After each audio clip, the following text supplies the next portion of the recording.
जो चीज़ नहीं सामने में आया वो तो पता ही नहीं चला, गुपचुप हो गया बहुत चीज़। तो कई बार मैंने कहा है कि हम लोग अपनी व्यवस्था को इस तरह से पारदर्शी बनाने का कर रहे हैं, किए हुए हैं कि ताकि सबको सब चीज़ पता चलते रहे। बहुत सी चीज़ों को आप लोग अभी देख रहे हैं, वो उसी का नतीजा है कि चूंकि हम लोगों ने पारदर्शी रखा, इसलिए आपको पता भी चल रहा है, और पता चलना ही चाहिए, क्योंकि तभी तो हमारे यहाँ भी अगर कोई गंदगी कोई नहीं करने से डरेगा। तो ये तो हो गई पुरानी बातों के ये। तो अब हम लोग आज का जो मुख्य बातें जो आज की है वो हम बता दें आपको। सरकार ने TRE 2 मतलब शिक्षा विभाग ने TRE 2 सप्लीमेंट्री रिजल्ट के लिए तो पहले से मना किया हुआ है। 19 तारीख को आप लोग सब अवगत हैं इससे। और चूंकि SC/ST वेलफेयर डिपार्टमेंट का मामला मैंने पहले ही बताया था कि उसकी अधियाचना बाद में आने के कारण से उसको हम लोगों ने शिक्षा विभाग के साथ ही जोड़ दिया था। तो शिक्षा विभाग का चूंकि सप्लीमेंट्री नहीं आ रहा है, इसलिए SC/ST वेलफेयर डिपार्टमेंट का भी कोई सप्लीमेंट्री नहीं आएगा। और उनके यहाँ से भी इसी कारण से, क्योंकि दोनों का जुटा हुआ था मामला, इसलिए उनका भी नहीं होगा। और EBC BC वेलफेयर का हम लोगों ने ऑलरेडी दे दिया है। तो हम लोग आयोग की ओर से अब TRE 2 का डी एंड हो चुका है, क्लोज हो चुका है।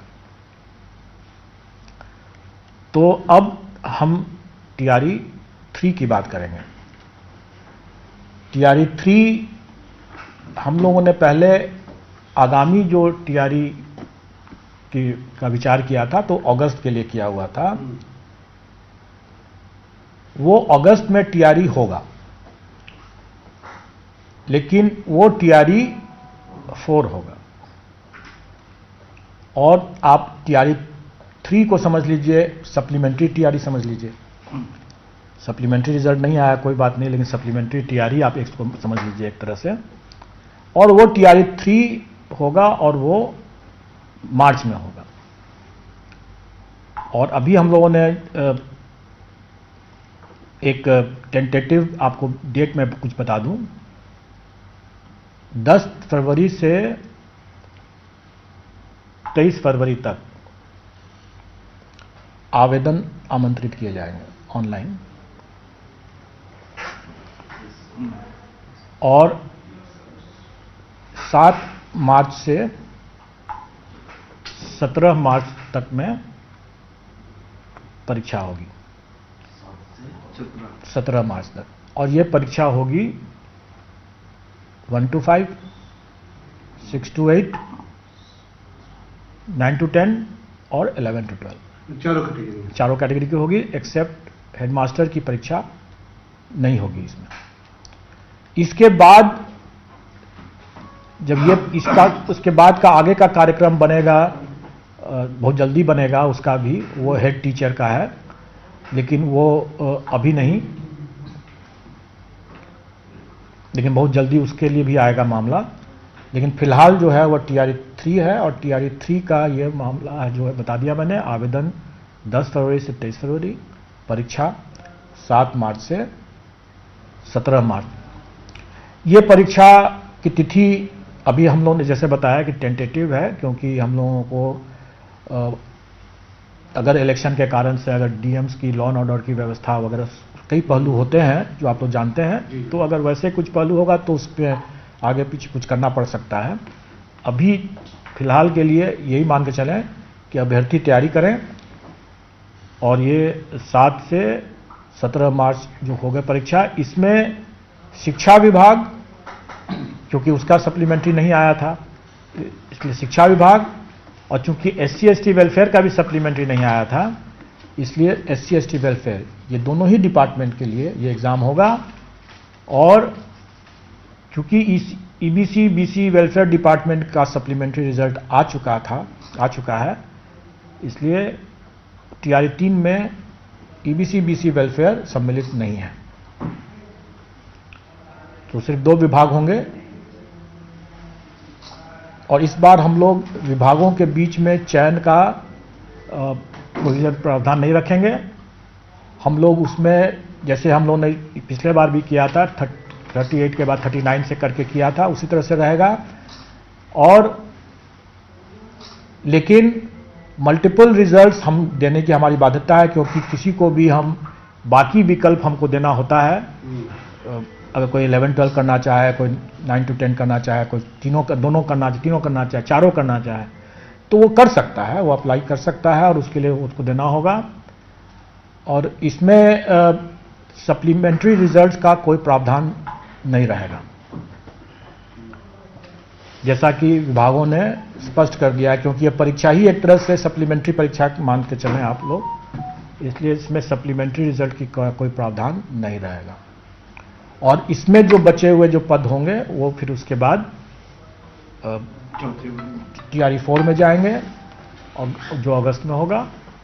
और अभी पदों की पूरी संख्या नहीं हमारे पास आई हुई है, लेकिन वो जब आएगा तो वो भी हम लोग आप लोग को बता देंगे।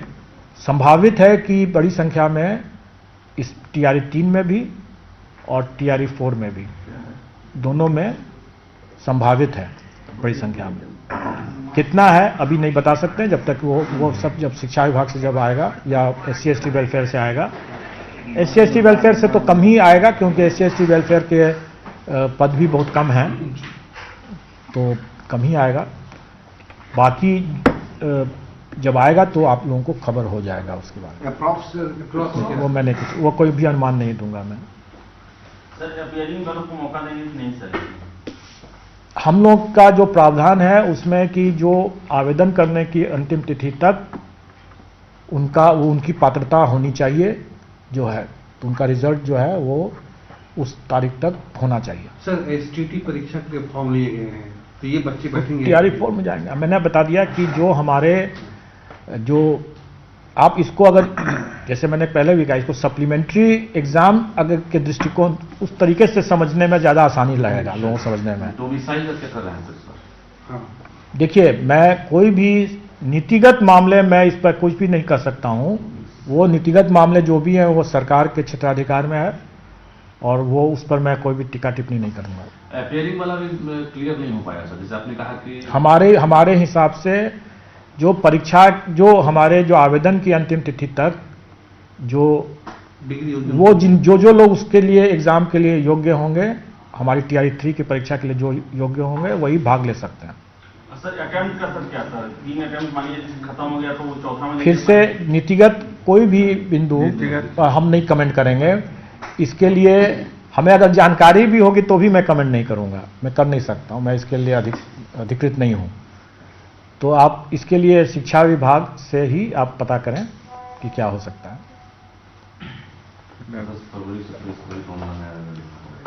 विज्ञापन तो क्लियर हो ही गया था इसी बीच में। विज्ञापन तो मैंने बता ही दिया कि किस तारीख से आएगा। अच्छा, कटअप वगैरह जो है ना सर, सवाल उसमें छूट गया था मेरा। कटअप का लेवल कुछ सब्जेक्ट में कुछ जगह TRE 1 की तुलना में 2 में बहुत ज़्यादा चला गया। TRE 3 में क्या मानते हैं? पहली बात तो ये कट ऑफ हम आयोग नहीं निर्धारित करती है, ये कट ऑफ तो कैंडिडेट खुद ही निर्धारित करते हैं। आपको तो खुश होना चाहिए कि कैंडिडेट ने अच्छा प्रदर्शन किया। जस्ट लाइक रेस है सर। ये तो हम थोड़ी डिसाइड करते हैं। कई बार लोग ये समझते हैं कि हम लोगों ने कट ऑफ इतना हाई कर दिया। अरे हमने नहीं किया, कैंडिडेट ने खुद ऐसा परफॉर्मेंस किया कि वो कट ऑफ हाई हो गया। लेकिन आप इसको थोड़ा सा इस तरह से भी समझें कि प्रथम बार हम लोगों ने जो किया था, TRE 1 जब लिया था, तो उस समय कोई बहुत सी चीज़ों के बारे में लोगों को जानकारी नहीं थी। हम लोगों को भी कैंडिडेट के बारे में उतने अनुभव नहीं था, तो TRE 1 में स्वाभाविक तौर से कम गया। TRE 2 में जब बातें हुई तो हम लोगों ने भी अपने परीक्षा के जो प्रश्नों का स्तर को थोड़ा सा नीचे करने की बात सोचा, क्योंकि हम लोगों को लगा कि थोड़ा ज़्यादा हो रहा है। हम लोगों ने अपने प्रश्नों का लेवल को एक स्तर नीचे किया, और इस बीच में कैंडिडेट लोगों ने अपना स्तर ऊपर कर लिया। स्वाभाविक है कि उनको ज़्यादा टाइम मिला, उनको भी एक एक्सपीरियंस हो गया TRE 1 का, तो उनका स्तर ऊपर हो गया। तो स्वाभाविक है कि एक तरफ प्रश्न पत्र का लेवल एक स्तर नीचे गया और उनका स्तर 2-3 स्तर ऊपर उठ गया, तो स्वाभाविक है कि वो कट ऑफ ऊपर जाएगा ही जाएगा। अब हम लोग भी इसको सीख ले करके टीआरई 3 के जो प्रश्न पत्र होंगे हम लोग भी कैलिब्रेट करेंगे और हम कैंडिडेट से भी उम्मीद करेंगे कि वो भी अपना स्तर बढ़ाते ही जाएंगे। तो स्वाभाविक है कि कैंडिडेट भी अपना स्तर बढ़ाएंगे और हम भी अपना स्तर बढ़ाएंगे। तो वैसी स्थिति में फिर से कट ऑफ कहाँ जाएगा कहाँ नहीं जाएगा ये अभी कहना मुश्किल है, लेकिन इतना मैं जरूर स्पष्ट कर दूं कि अभी हम लोग नेगेटिव मार्किंग के लिए तैयार नहीं हैं। नेगेटिव मार्किंग मतलब आयोग नेगेटिव मार्किंग को लागू करने के लिए आयोग की तैयारी की बात नहीं है। जब मैं कह रहा हूं कि हम लोग तैयार नहीं है, मैं अभ्यर्थियों को भी साथ में लेकर कह रहा हूं, क्योंकि अभी अभ्यर्थी शायद उसके लिए तैयार नहीं है। जब वो उनका लेवल ऑफ प्रिपेयर्डनेस जो होता है या मैच्योरिटी जो है वो हमारे कंबाइंड सिविल सर्विसेज के लेवल तक पहुंच जाएगा जब, तो हम लोग नेगेटिव मार्किंग भी इंट्रोड्यूस करेंगे। लेकिन अभी टीआरई 3 में नेगेटिव मार्किंग नहीं होगा। सर वो भाषा का पेपर सर जो है एक ही पेपर में टीआरई 2 की तरह ही रहेगा सर, और उसके लिए क्वालिफाइंग ये सब का सर क्या रहेगा सर? सब कुछ पूर्वक सब टीआरई 2 के जैसा था। टीआरई 2 में जो हम लोगों ने जो भी तैयारी किया है वो अध्यापक भर्ती नियमावली जो शिक्षा विभाग की है उस नियमावली के तहत किया है, और उस नियमावली के तहत ही उसमें रूल 7(5) सब रूल 5 में लिखा हुआ है कि कोई भी अर्हतांक निर्धारित करने का विवेकाधिकार जो है वो आयोग को है, और आयोग उसका उपयोग करती है। अगर मान लें, हम फिर से उसी बात को कह रहे हैं कि अगर हमने सबको पास कर दिया, किसी को फेल नहीं किया, तो किसी को क्या तकलीफ है। अगर आप ये कहें, और हम लोगों ने देखा है उसमें जो प्रश्न जो हैं इतने मतलब स्तरीय प्रश्न थे जिसकी आवश्यकता नहीं थी। अगर कोई मैथ्स का टीचर या कोई हिस्ट्री का टीचर या कोई ज्योग्राफी का टीचर, उसको उतनी क्लिष्ट हिंदी और उसका ग्रामर व्याकरण उसका आना जरूरी नहीं था। उसको अपने मैथ्स पढ़ाने के लिए, ज्योग्राफी पढ़ाने के लिए जितनी हिंदी आवश्यक है उतनी ही आवश्यक है। तो कुछ लोग जो सफल हुए उसमें कुछ लोग जो हैं जो कि 1 नंबर से छूट रहा है, मतलब 8 नंबर आया। आप ही लोग कहते कि मात्र 1 नंबर से छूट रहा है, लो इतना टफ पेपर आ गया, इन लोगों को बोनस नंबर क्यों नहीं दिए वगैरह वगैरह। तो हमने दे दिया बोनस नंबर, सबको 9 नंबर बोनस दे दिया, सब पास कर गए। तो कोई पास अगर करता है, किसी को हमने फेल नहीं किया तो नहीं किया, किसी को उसके लिए तकलीफ नहीं होनी चाहिए। अब रही बात की टीआरई 3 में, स्वाभाविक है कि कभी भी जो क्वालिफाइंग पेपर है उसमें हम उसकी विद्वत्ता हमको देखना नहीं है, वो मेरा उद्देश्य नहीं है। हमको देखना है कि वो मिनिमम उसको उतना ज्ञान है कि नहीं है। तो वो मिनिमम देखने के लिए हम लोग भी लैंग्वेज के जो पार्ट होगा, जो 30 प्रश्न भाषा से संबंधित हो गया, उसमें हम लोग ध्यान रखेंगे कि ऐसा इतना स्तरीय प्रश्न न हो जाए कि उसमें अच्छे अच्छे लोग भी, उसमें जो मैथ्स के अच्छे जानकार टीचर बन सकते थे, अगर उसमें भाषा के कारण से निकल जाएं बाहर तो उचित नहीं होगा। और इसीलिए हम लोग इस बार टीआरई 3 में जो भाषा से संबंधित जो मामले होंगे उसका स्तर थोड़ा ठीक से रखेंगे, क्योंकि हमें बहुत ज़्यादा स्तर उसमें नहीं चाहिए। और कम से कम हमें उतना व्याकरण तो बिल्कुल ही नहीं चाहिए भाषा सर। मतलब क्वालिफाइंग पेपर में जो उसका अपना मेन पेपर होगा वो तो अलग बात है। क्वालिफाइंग अगर मेन पेपर जिसका हिंदी है वो तो ठीक है, अपना होना ही है उसको। ऑप्शन सर 4 ही होंगे या 5?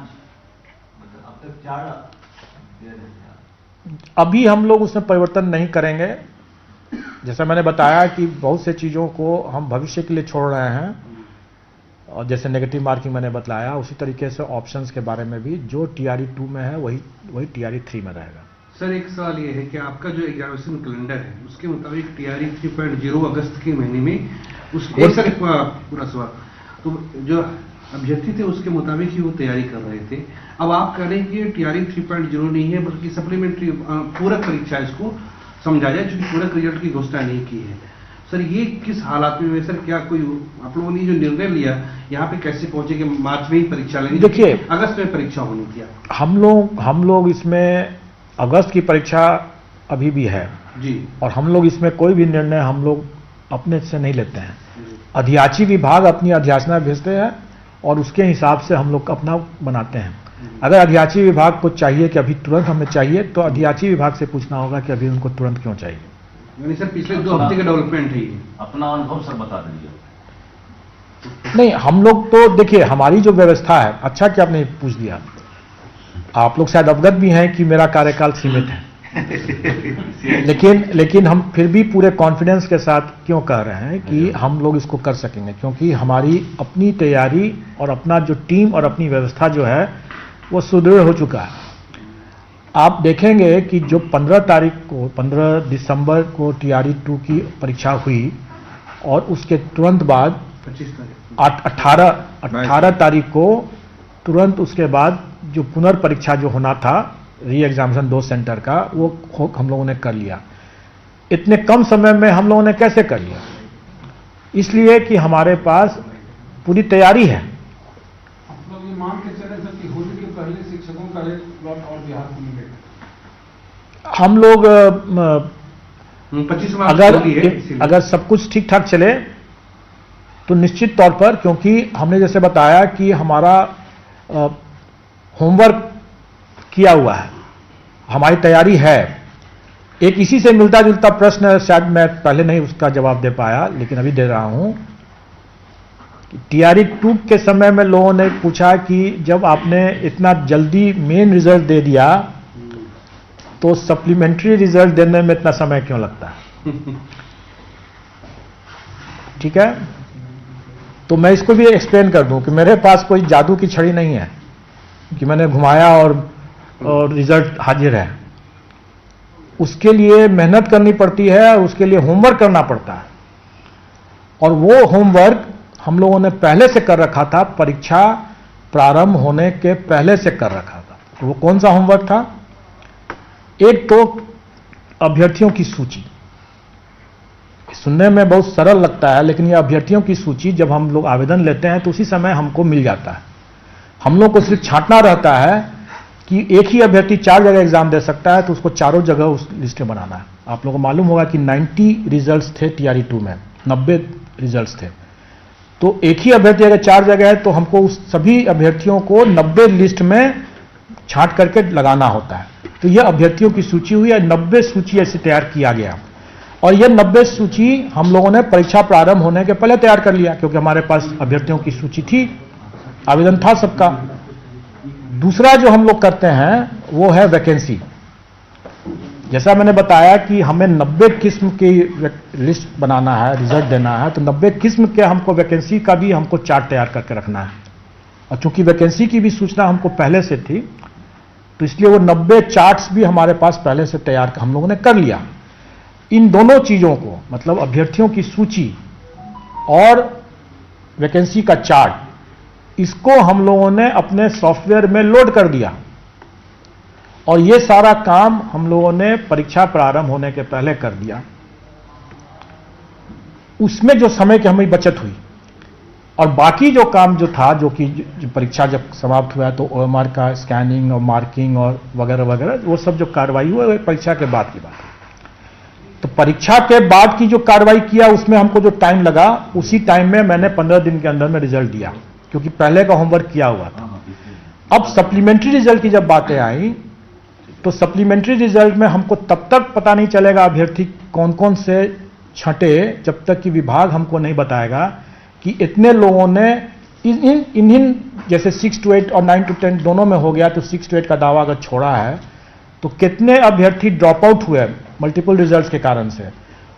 उन अभ्यर्थियों की सूची जब तक विभाग नहीं देगा, तब तक हम अभ्यर्थियों की सूची को अपडेट नहीं कर पाएंगे, और ये तभी दे पाएगा विभाग जबकि उनकी अपनी काउंसलिंग खत्म नहीं हो जाती है। तो शिक्षा विभाग की काउंसलिंग तो 8 जनवरी को खत्म हुआ, और दूसरे दो विभागों की काउंसलिंग 9 या 10 तारीख तक चला।